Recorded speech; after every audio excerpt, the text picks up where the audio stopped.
Hello student, today we will read the new topic दान का हिसाब, दान का हिसाब। क्लास 4 NCERT बुक से लिया गया है न्यू स्टोरी दान का हिसाब। Let's read with me. एक था राजा, राजा जी लकदक कपड़े पहनकर यूं तो हजारों रुपए खर्च करते रहते थे, पर दान के वक्त उनकी मुट्ठी बंद हो जाती थी। एक था राजा की लगदक कपड़े पहनकर राजा जी लगदक कपड़े पहनकर यूं तो हजारों रुपए खर्च करते रहते थे, पर दान के वक्त उनकी मुट्ठी बंद हो जाती थी। राजसभा में एक से एक नामी लोग आते रहते थे, लेकिन गरीब दुखी विद्वान सज्जन इनमें से कोई भी नहीं आता था, क्योंकि वहाँ पर इनका बिल्कुल सत्कार नहीं होता था। एक बार उस देश में अकाल पड़ गया, पूर्वी सीमा के लोग भूखे प्यासे मरने लगे। राजा के पास खबर आई, भी बोले यह तो भगवान की मार है, इसमें मेरा कोई हाथ नहीं है। लोगों ने कहा महाराज राज भंडार से हमारी सहायता करने की कृपा करें, जिससे हम लोग दूसरे देशों से अनाज खरीद कर अपनी जान बचा सकें। राजा ने कहा आज तुम लोग अकाल से पीड़ित हो, कल पता चलेगा कहीं भूकंप आया है, परसों सुनूंगा कहीं के लोग बड़े गरीब हैं, दो वक्त की रोटी नहीं जुटती।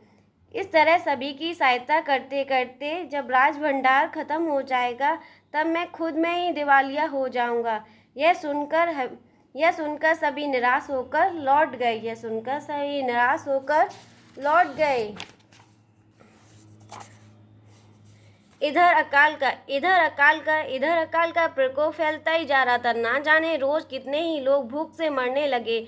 लोग फिर राजा के पास पहुंचे। उन्होंने राजसभा में गुहार लगाई, दुहाई महाराज, आपसे ज़्यादा कुछ नहीं चाहते हैं, सिर्फ 10,000 रुपये हमें दे दें तो हम आधा पेट खाकर भी जिंदा रह जाएंगे। राजा ने कहा 10,000 रुपये भी क्या तुम्हें बहुत कम लग रहे हैं, और उतने कष्ट से जीवित रहकर लाभ ही क्या है। एक व्यक्ति ने कहा भगवान की कृपा से लाखों रुपए राजकोष में मौजूद हैं, जैसे धन का सागर हो। उनमें से एक आध लोटा देने से महाराज का क्या नुकसान हो जाएगा। एक व्यक्ति ने कहा भगवान की कृपा से लाखों रुपए राजकोष में मौजूद हैं, जैसे धन का सागर हो, उसमें से एक आध लोटा ले लेने से महाराज का क्या नुकसान हो जाएगा। राजा ने कहा राजकोष में अधिक धन है तो क्या उसे दोनों हाथों से लुटा दूं। एक अन्य व्यक्ति ने कहा महल में प्रतिदिन हजारों रुपए इन सुगंधित वस्त्रों मनोरंजन पर। एक अन्य व्यक्ति ने कहा महल में प्रतिदिन हजारों रुपए इन सुगंधित वस्त्रों, मनोरंजन और महल की सजावट में खर्च होते हैं। यदि इन रुपयों में से भी थोड़ा सा धन जरूरतमंदों को मिल जाए तो उन दुखियों की जान बच जाएगी। यह सुनकर राजा को क्रोध आ गया। वह गुस्से से बोला खुद भिखारी होकर मुझे उपदेश दे रहे हो। मेरा रुपया है, मैं चाहे उसे उबाल कर खाऊं चाहे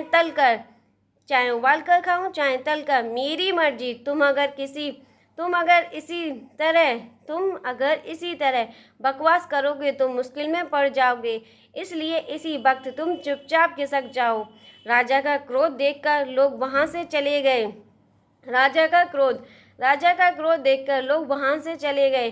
राजा हंसते हुए बोला छोटे मुंह बड़ी बात, अगर 100-200 रुपये होते तो एक बार सोच भी सकता। पहरेदारों की खुराक 2-4 दिन कम कर देता और यह रकम पूरी हो जाती, मगर 200 से इन लोगों का पेट नहीं भरेगा। मगर 100-200 से इन लोगों का पेट नहीं भरे, एकदम 10,000 मांग बैठे। छोटे लोगों के कारण नाक में दम हो गया है। राजा कहता है छोटे लोगों के कारण नाक में दम हो गया है। यह सुनकर वहां उपस्थित लोग वहां उपस्थित लोग का हाँ हूँ कहकर रह गए। मगर मन ही मन उन्होंने भी सोचा राजा ने यह ठीक नहीं किया। जरूरतमंदों की सहायता करना तो राजा का कर्तव्य है। 2 दिन बाद न जाने कहाँ से एक बूढ़ा सन्यासी राजसभा में आया। उसने राजा को आशीर्वाद देते हुए कहा, दाता करण महाराज, बड़ी दूर से आपकी प्रसिद्धि सुनकर आया हूँ। सन्यासी की इच्छा भी पूरी कर दें। अपनी प्रशंसा सुनकर राजा बोला, जरा पता तो चले तुम्हें क्या चाहिए, जरा पता तो चले तुम्हें क्या चाहिए। यदि थोड़ा कम मांगो तो शायद मिल भी जाए। सन्यासी ने कहा, मैं तो सन्यासी हूँ, मैं अधिक धन का क्या करूँगा, मैं राजकोष से 20 दिन तक बहुत मामूली भिक्षा प्रतिदिन लेना चाहता हूँ। मेरा भिक्षा लेने का नियम इस प्रकार है, मैं पहले दिन जो लेता हूँ, दूसरे दिन उसका दुगना, फिर तीसरे दिन उसका दुगना, फिर चौथे दिन तीसरे दिन का दुगना, इसी तरह से प्रतिदिन दुगना लेता जाता हूँ। भिक्षा लेने का मेरा यही सही तरीका है। मेरा भिक्षा लेने का नियम इस प्रकार, मैं पहले दिन जो लेता हूँ, दूसरे दिन उसका दुगना, फिर तीसरे दिन उसका दुगना, फिर चौथे दिन तीसरे दिन का दुगना, इसी तरह से प्रतिदिन दुगना लेता जाता हूँ। भिक्षा लेने का मेरा यही तरीका है। राजा बोला, तरीका तो समझ गया, मगर पहले दिन कितना लेंगे, यही असली बात है। 2-4 रुपयों से पेट भर जाए तो अच्छी बात है, मगर एकदम से 20-50 मांगने लगे तब तो 20 दिन में काफ़ी बड़ी रकम हो जाएगी। सन्यासी ने हंसते हुए कहा, महाराज, मैं लोभी नहीं हूँ, आज मुझे 1 रुपया दीजिए, फिर 20 दिन तक दुगने करके देते रहने का हुक्म दे दीजिए। यह सुनकर राजा, मंत्री और दरबारी सभी की जान में जान आई। राजा ने हुक्म दे दिया कि सन्यासी के कहे अनुसार 20 दिन तक राजकोष से उन्हें भिक्षा दी जाती रही। यह सुनकर राजा, मंत्री और दरबारी सभी की जान में जान आ गई। राजा ने हुक्म दे दिया, सन्यासी के कहे अनुसार 20 दिन तक राजकोष से उन्हें भिक्षा दी जाती रहे। सन्यासी राजा की जय जयकार करते हुए घर लौट गए। राजा के आदेश के अनुसार राजभंडारी प्रतिदिन हिसाब करके सन्यासी को भिक्षा देने लगा। इस तरह 2 दिन बीते, 10 दिन बीते, 2 सप्ताह तक भिक्षा देने के लिए भंडारी ने हिसाब करके देखा कि दान में काफ़ी धन निकला जा रहा है। यह देखकर उन्हें उलझन महसूस होने लगी। महाराज तो कभी किसी का इतना दान नहीं देते। उनमें से कि 2 सप्ताह तक भिक्षा देने के बाद भंडारी ने हिसाब करके देखा कि दान में काफ़ी धन निकला जा रहा है। यह देखकर उन्हें उलझन महसूस होने लगी। महाराज तो कभी किसी को इतना दान नहीं देते। उसने यह बात मंत्री को बताई। मंत्री ने कुछ सोचते हुए कहा, वाकई यह बात तो पहले ध्यान में ही नहीं आई थी, मगर अब कोई उपाय भी नहीं है। महाराज का हुक्म बदला नहीं जा सकता। इसके बाद फिर कुछ दिन बीते। भंडारी फिर हड़बड़ाता हुआ मंत्री के पास पूरा हिसाब लेकर आ गया। इसके बाद फिर कुछ दिन बीते। भंडारी फिर हड़बड़ाता हुआ मंत्री के पास पूरा हिसाब लेकर आ गया। हिसाब देखकर मंत्री का चेहरा फीका पड़ गया। वह अपना पसीना पोंछकर सिर खुजलाकर दाढ़ी में हाथ फेरते हुए बोला, यह क्या कर रहे हो? अभी से इतना धन चला गया है तो फिर 20 दिनों के अंत में कितने रुपए होंगे? भंडारी बोला, जी पूरा हिसाब तो नहीं किया है। मंत्री ने कहा, जो तुरंत बैठकर अभी पूरा हिसाब करो। मंत्री ने कहा, तो तुरंत बैठकर अभी पूरा हिसाब करो। भंडारी हिसाब करने बैठ गया। मंत्री महाशय अपने माथे पर बर्फ की पट्टी लगाकर तेजी से पंखा झलवाने लगे। कुछ ही देर में भंडारी ने पूरा हिसाब कर लिया। मंत्री ने पूछा, कुल मिलाकर कितना हुआ? भंडारी ने हाथ जोड़कर कहा, जी 10,48,575 रुपये। भंडारी ने हाथ जोड़कर कहा, जी 10,48,575 रुपये। मंत्री गुस्से में बोला, मजाक कर रहे हो? यदि सन्यासी को इतने रुपए दे दिए तब तो राजकोष खाली हो जाएगा। मंत्री गुस्से में बोला, मजाक कर रहे हो? यदि सन्यासी को इतने रुपए दे दिए तब तो राजकोष खाली हो जाएगा। भंडारी ने कहा, मजाक क्यों करूँगा? आप ही हिसाब देख लीजिए। यह कहकर उसने हिसाब का कागज मंत्री जी को दे दिया। हिसाब देखकर मंत्री जी को तो चक्कर आ गया। हिसाब देखकर मंत्री जी को तो चक्कर आ गया। सभी उन्हें संभालकर बड़ी मुश्किलों से राजा के पास ले गए। हिसाब देखकर तो मंत्री जी को चक्कर आ गया। सभी उन्हें संभालकर बड़ी मुश्किलों से राजा के पास ले गए। राजा ने पूछा, क्या बात है? राजा ने पूछा, क्या बात है? क्या बात है? मंत्री बोले, महाराज, राजकोष खाली होने जा रहा है। मंत्री बोले, महाराज, राजकोष खाली होने जा रहा है। राजा ने पूछा, वह कैसे?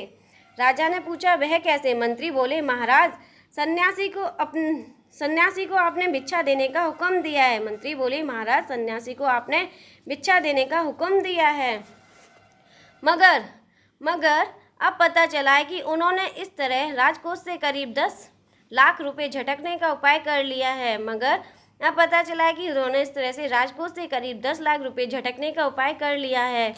राजा ने गुस्से से कहा, मैंने इतने रुपए देने का आदेश तो नहीं दिया था। फिर इतने रुपए क्यों दिए जा रहे हैं? भंडारी को बुलाओ। मंत्री ने कहा, जी, सब कुछ आपके हुक्म के अनुसार ही हुआ है, आप खुद ही दान का हिसाब देख लीजिए। राजा ने उसे एक बार देखा, 2 बार देखा, इसके बाद वह बेहोश हो गया। राजा भी बेहोश हो गया। काफ़ी कोशिशों के बाद उनके होश में आ जाने पर लोग सन्यासी को बुलाने दौड़े। सन्यासी के आते ही राजा रोते हुए उनके पैरों पर गिर पड़ा। बोला, दुहाई है, सन्यासी महाराज, मुझे इस तरह जान माल से मत मारिए। सन्यासी के आते ही राजा रोते हुए उनके पैरों पर गिर पड़ा। बोला, दुहाई है, सन्यासी महाराज, मुझे इस तरह से जान माल से मत मारिए। जैसे भी हो एक समझौता करके मुझे वचन से मुक्त कर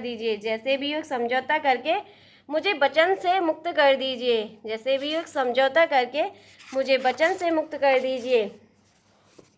अगर आपको 20 दिन तक भिक्षा दी गई हो तो राजकोष खाली हो जाएगा। अगर आपको 20 दिन तक भिक्षा दी गई इसी तरह से तो राजकोष खाली हो जाएगा। फिर राजकाज कैसे चलेगा? सन्यासी ने गंभीर होकर कहा, इस राज्य में लोग अकाल से मर रहे हैं, मुझे इनके लिए केवल 50,000 रुपये चाहिए। वह रुपया मिलते ही मैं समझूंगा मुझे मेरी पूरी भिक्षा मिल गई है। राजा ने कहा, परंतु उस दिन एक आदमी ने मुझसे कहा था कि लोगों के लिए 10,000 रुपये ही बहुत होंगे। सन्यासी ने कहा, मगर आज मैं कहता हूँ कि 50,000 से एक पैसा कम नहीं लूँगा। सन्यासी ने कहा, राजा, मगर आज मैं कहता हूँ 50,000 से एक पैसा कम नहीं लूँगा। राजा गिड़गिड़ाया, मंत्री गिड़गिड़ाए, राजा गिड़गिड़ाया, मंत्री गिड़गिड़ाए, सभी गिड़गिड़ा रहे, मगर सन्यासी अपने वचन पर डटा रहा। सन्यासी के सामने राजा गिड़गिड़ाए, विनती करने लगा, मंत्री गिड़गिड़ाए, सभी गिड़ गए, मगर सन्यासी अपने वचन पर डटा रहा। आखिरकार अंत में लाचार होकर राजकोष से 50,000 रुपये सन्यासी को देने के बाद ही राजा की जान बची। सन्यासी को देने के बाद ही राजा की जान बची।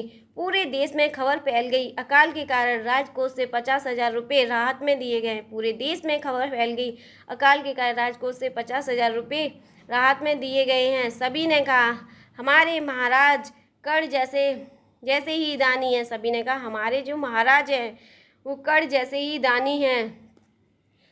सभी ने राजा की जय जयकार करी। पूरे देश में खबर फैल गई, अकाल के कारण राजकोष से 50,000 रुपये राहत में दिए गए हैं। सभी ने कहा, हमारे महाराज कर जैसे ही दानी हैं। सुकुमार राय द्वारा लिखी गई ये कहानी है। Thank you watching my video. Please like and share and subscribe.